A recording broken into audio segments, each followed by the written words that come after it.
gayumang pambalisa. Tinatawag ito na pananawagan sa unan. Ito ang gagawin mo. Una ay ihanda ang isang kandila, larawan ng inyong target. Sa gabi mo ito gawin bago kayo matulog. Kunin mo ang kandila at sindihan ito at manalangin po kayo ng Ama namin at sumasampalataya. At pagkatapos mong manalangin ay usalin ito ng 3 beses habang nakatitig kayo sa larawan ng taong papabalisain mo.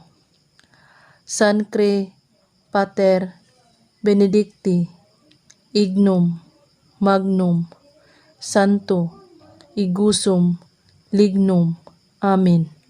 At pagkatapos ng orasyon, ay ipasok mo ang larawan sa ilalim ng iyong punda ng unan. At saka 3 beses hampasin ang unan habang binabanggit na para bang tinatawag mo ang pangalan niya. Kada hampas sa unan ay banggitin mo ito. Hanapin mo ako kahit saan ka man naroroon. Hindi ka makakatulog sa araw at gabi na hindi ako ang laman ng iyong isipan. At pwede mo rin itong ibahin o gumawa kayo ng sarili mong dasal basta't nanggaling sa iyong puso.